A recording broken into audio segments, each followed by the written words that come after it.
오늘 우리에게 주시는 하나님의 말씀은 신약성경 히브리서 1장 1절에서 14절까지의 말씀입니다. 신약성경 히브리서 1장 1절에서 14절의 말씀, 신약성경 353페이지입니다.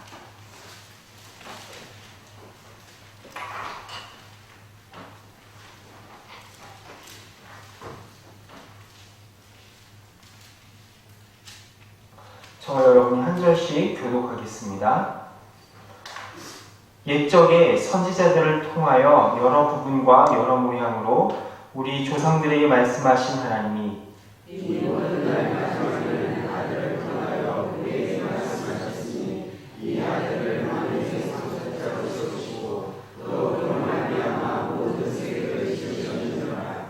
이는 하나님의 영광의 광채시요 그 본체의 형상이시라. 그의 능력의 말씀으로 만물을 붙드시며 죄를 정결하게 하는 일을 하시고 높은 곳에 계신 지극히 크신 이의 우편에 앉으셨느니라.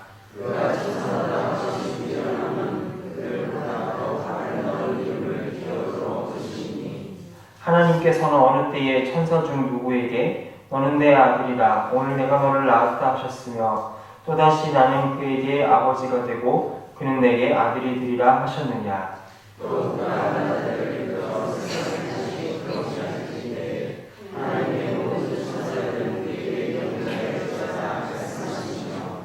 또 천사들에 관하여는 그는 그의 천사들을 바람으로 그의 사역자들을 불꽃으로 삼으시느니라 하셨으되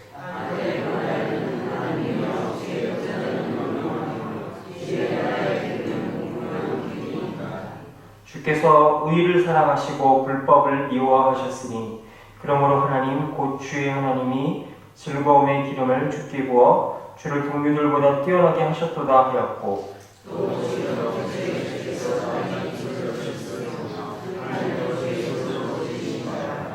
그것들은 멸망할 것이나 오직 주는 영존할 것이요 그것들은 다 옷과 같이 낡아지리니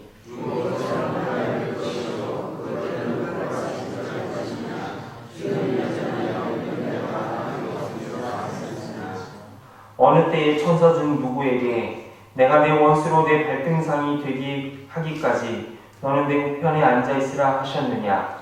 모든 천사들은 섬기는 영으로서 구원받은 상속자들을 위하여 섬기라고 보내심이 아니냐. 아멘. 구원을 시작하며 이렇게 히브리서의 말씀을 나누게 되었습니다. 다른 대부분의 이 신약의 서신서들은 저자들이 웬만하면 다 밝혀져 있는 책들입니다. 사도 바울을 비롯해서 베드로, 야고보, 요한과 같이 이렇게 웬만큼 저자들이 알려진 책들이 대부분이죠. 그에 비해서 이 히브리서는 누가 썼는지 아직도 밝혀지지 않고 있습니다. 학자들에 따라서는 사도 바울이 썼다라는 주장도 있긴 하지만 그러나 정설은 이 히브리서는 누가 썼는지 아직 모른다입니다. 그러나 확실한 것은 이 히브리서는 누구를 대상으로 쓴 책인가는 확실합니다. 바로 유대교에서 그리스도교로 개종한 유대인들을 상대로 쓴 편지라는 것은 알려지고 있습니다. 그래서 오늘 읽은 성경의 이름도 히브리인들을 향한 편지라는 뜻에서 히브리서라고 부르고 있고요. 구약에 나오는 율법과 제사지도에 관련된 용어들이 이 히브리서 내내 계속 등장하는 것을 보게 됩니다. 이때 당시에 유대교에서 그리스도교로 개종한 유대인들, 히브리인들은 끊임없이 유대교로 되돌아오라는 회유와 협박을 받았습니다. 특별히 예루살렘 성전이 무너지게 된 서기 70년을 기준으로, 어제도 나눴지만 서기 70년경에 예루살렘 헤롯 성전이 로마에 의해서 완전히 무너지게 되는 사건이 벌어지는데 그 전까지는 사실 그리스도교와 유대교가 한 장소에서 예배드리는 일이 많았습니다. 유대교 회당에서 오전에는 유대인들이 예배드리고 또 오후에는 그리스도인들이 새를 들어서 유대인 회당에서 예배를 드리는 일들이 있게 되었는데요. 이 서기 70년에 로마에 의한 예루살렘 성전 멸망을 기준으로 하면서 이 유대인 회당에서 새 들어서 예배드리던 기독교인들은 유대인들에게 배신자 소리를 들으며 쫓겨나게 되었습니다. 게다가 그리스도인들에 대한 로마 제국의 핍박이 더해지면서 이 유대인들은 무슨 짓까지 벌였느냐? 자기네들 기준으로 그러니까 그리스도인들이 배신자이죠. 유대의 전통을 구약을 버리고 나사렛 이단이라고 하는 예수님을 따라간 이 그리스도인들을 로마 제국이 핍박하고 박해하는데 협조하는 일까지 벌어지게 되었습니다.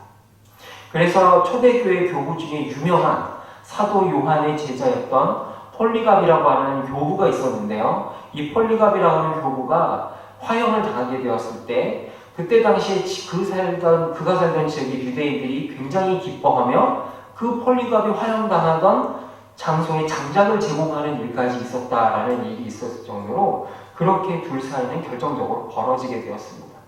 그렇게 함으로써 이 그리스도교로 개종한 유대인들을 다시금 자신의 원래 신앙이었던 유대교를 되돌이키려고 했었던 것이죠.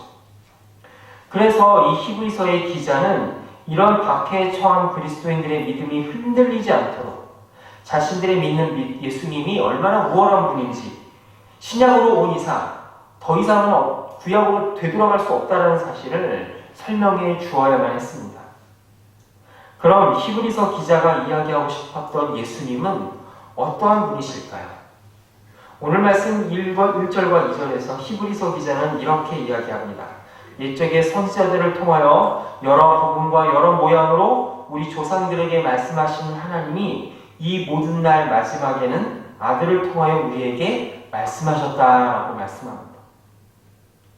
구약 성경을 보면 하나님이 많은 예언자들과 성경의 위인들을 통해서 하나님의 말씀을 전하고 계심을 보게 됩니다. 그리고 굉장히 많은 기적을 보게 되죠. 불타는 떨기나무 속에서 모세를 부르시고 하늘에서는 만나와 메추라기를 보내주십니다. 다윗을 통해 골리앗을 무너뜨리시고 꿈이라든지 환상을 통하여서 여러 기적을 통하여서 하나님의 뜻을 보여주고 계시죠. 그것이 바로 오늘 본문에 나온 여러 부분과 여러 모양으로 하나님이 말씀하셨다라고 하는 그 내용이 나타나는 것입니다. 이 모든 기적들은 분명 하나님이 하신 것이 맞습니다. 그런데 구약에 나온 모든 기적과 그 모든 신앙의 위인들이 나타난 이유는 오직 단 하나의 목적을 위함이었으니 그것은 바로 장차 오실 하나님의 아들 예수 그리스도를 나타내기 위한 것이었습니다.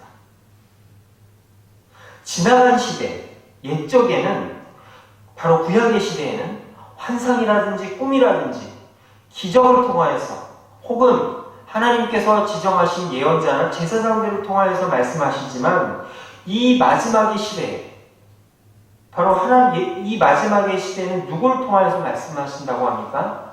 바로 예수 그리스도를 통해 말씀하신다라는 것이죠.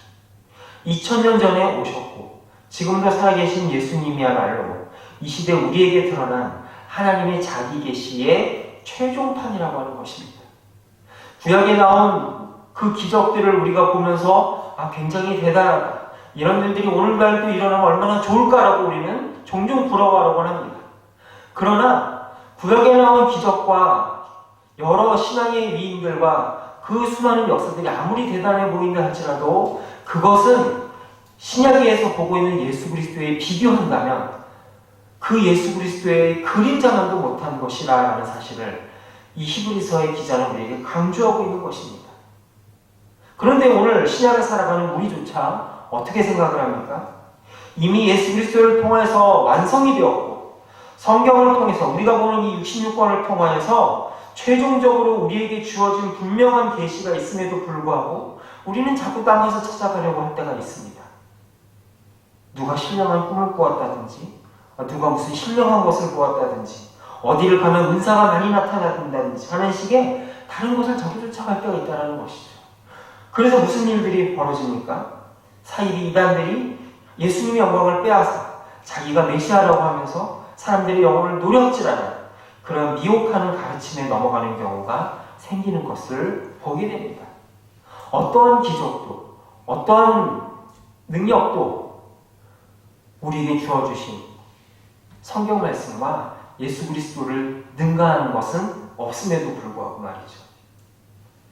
그러나 베드로 사도는 사도행전 4장 12절에서 분명하게 선언합니다. 다른 이로서는 구원을 받을 수가 없나니 천하 사람 중에 구원을 받을 만한 다른 이름을 우리에게 주신 일이 없더라라고 말합니다. 이 땅에 예수님께서 오셨을 때 바리새인들과 서기관들이, 사두개인들이 예수님에게 요구했던 것이 무엇이었습니까? 너가 만일에 메시아거든 표적을 보이라, 기적을 보이라, 이거였습니다. 그러나 예수님은 그들의 어떤 요구에도 응답하지 않으셨습니다. 왜냐? 이 땅에 오신 예수님의 존재 자체가 바로 표적이고 하나님이 우리에게 주신 최종 증거였기 때문입니다. 예수님이 이 땅에 존재하셨다는 것 그 이상 이하에 어떠한 기적도 어떠한 능력도 있을 수 없기 때문인 것이죠. 특별히 당시 유대인들이 굉장히 특별히 여기던 존재가 있었는데요. 그것은 바로 천사였습니다. 우리가 읽는 이 성경에도 굉장히 많은 부분에 천사들이 등장을 합니다.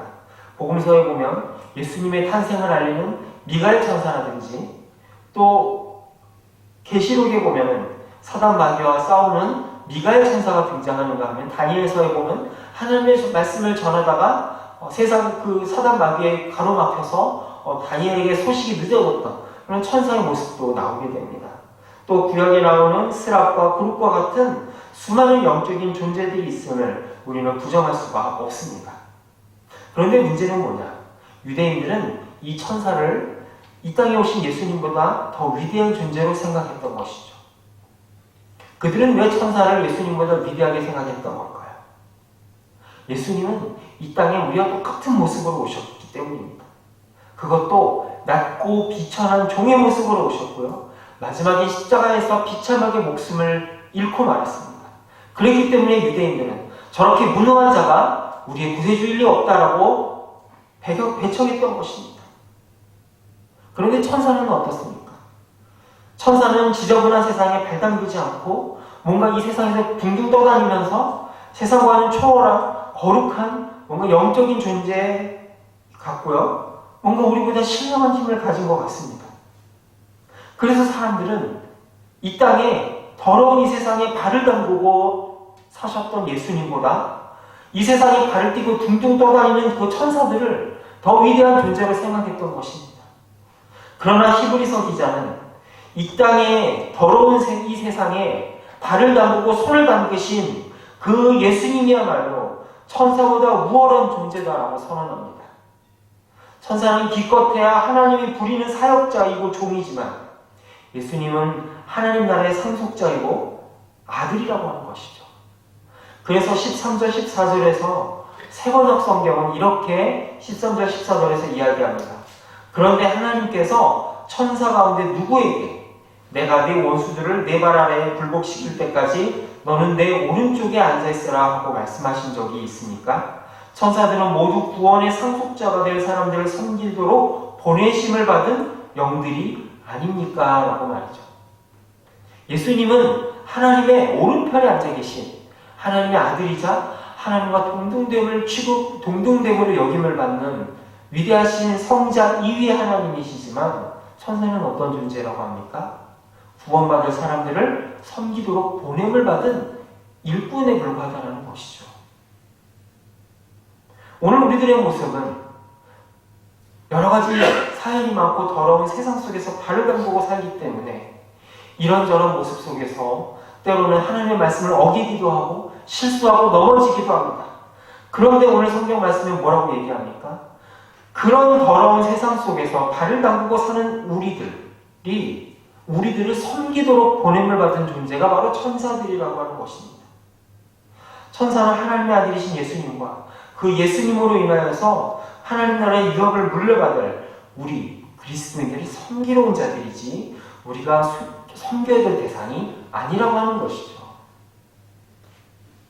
예수님이 낮고 천한 모습으로 오셨던 것처럼 우리의 모습 역시 낮고 천해 보여서 천사보다 못해 보일 때가 많습니다.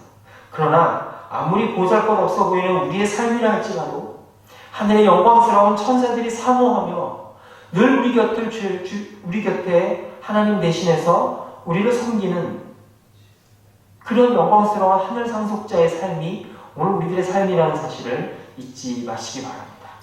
어떻게 우리의 삶이 그렇게 영광스러워질 수 있을까요? 바로 우리를 위해 오신 예수님으로 인해 가능하다는 사실을 잊지 말기 원합니다. 우리가 느끼는 어떤 체험이나 어떤 신비로운 능력보다도 2000년 전에 오신 그 예수님을 굳게 붙드는 복된 우리 모두가 될 수 있기를 소망합니다.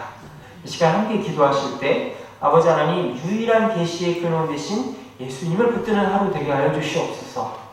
그래서 우리가 느끼는 어떤 능력 혹은 어떤 체험보다도 바로 2000년 전에 오셨고 지금도 함께 계시는 그 예수의 이름이 어떤 능력보다도 크시다라는 사실을 믿음으로 붙들게 하여 주시옵소서 기도하겠습니다. 또한 하반기가 시작되었습니다. 모든 사역이 아버지 하나님의 은혜 가운데 이루어지게 하여 주시옵소서 기도하시고요. 또 오늘 금요기도회가 있습니다. 금요기도회 가운데 은혜 부어주셔서 한마음으로 하나님 앞에 나아가는 귀한 은혜 시간 되게 해주시옵소서. 또한 성지순례 중인 목사님과 일행 가운데 함께 하셔서 큰 은혜 부어주시고 그 은혜가 우리에게까지 흘러넘치는 귀한 시간 되게 달라고 이 시간 합심하여 기도하겠습니다. 살아계신 아버지 하나님, 이 시간 주님께서 이 땅에 우리를 위해서 오시고 아버지 천사보다도 귀한 아버지 우리에게 하나님의 나라를 물려주시기 위해서 오셨음을 이 시간 보게 됩니다. 아버지 하나님, 이 시간 간절히 수모하는 기도하오니 아버지 하나님 천사하고 훈모한 오늘 그러한 우리의 삶 가운데 아버지 하나님 역사해 주시고 주님 도우셔서 아버지 하나님 다시 한번 주님을 바라보며 나아가는 귀한 우리들의 모든 삶이 될 수 있도록 인도하여 주시옵소서. 아버지 하나님 참 간절히 수모하며 기도할 때에 아버지 하나님 우리와 함께해 주시고 하나님 아버지 우리와 함께 하시는 하나님의 능력을 붙을 수 있도록 주님 인도해 주시옵소서. 하반기 사역의 은혜 가운데 진행될 수 있도록 도우시며 아버지 하나님 오늘 금요일 가운데 함께 하사 아버지 하나님과 함께 하심을 아버지 선포하고 함께 부를 수 있는 귀한 시간 될 수 있도록 도와주시고 성령의 능력을 덧입는 귀한 시간 되게 하여 주옵소서. 성지순례 중인 목사님과 일행 가운데 안전을 지켜주시고 아버지 하나님 그 오고 가는 모든 과정들과 아버지 하나님께서 땅을 밟는 모든 곳마다 아버지 하나님 함께 해주시고 아버지 더 큰 은혜로 채워주셔서 아버지 그 은혜가 오늘 우리들에게까지도 흘러넘치는 귀한 시간 될 수 있도록 역사해 주시옵소서. 은혜로우신 아버지 하나님, 2000년 전에 우리에게 유일한 아들 예수님을 주셨음에도 우리는 다른 것들을 찾을 때가 많이 있습니다. 우리의 감정이나 느낌, 환경 혹은 어떤 영적 존재를 뛰어넘어서 모든 것을 다스리시는 예수님께 나아가오니 반석 위에 선 우리의 삶이 되게 해 주시옵소서. 하반기를 시작합니다. 이 하반기를 유일한 소망 되신 예수님과 시작하게 하여 시작하는 복된 하반기가 되게 하여 주옵소서. 그리하여 우리에게 복 주시고 형통케 하기 원하시는 하나님의 뜻이 이루어지는 시간들 되게 하여 주시옵소서. 우리 유일한 믿음의 고백의 대상이 되시는 예수 그리스도의 이름으로 기도합니다. 아멘. 주기도로 마치겠습니다. 하늘에 계신 우리 아버지, 아버지의 이름을 거룩하게 하시며 아버지의 나라가 오게 하시며 아버지의 뜻이 하늘에서와 같이 땅에서도 이루어지게 하소서. 오늘 우리에게 일용할 양식을 주시고 우리가 우리에게 잘못한 사람을 용서하여 준 것 같이 우리 죄를 용서하여 주시고 우리를 시험에 빠지지 않게 하시고 악에서 구하소서. 나라와 권능과 영광이 영원히 아버지의 것입니다. 아멘.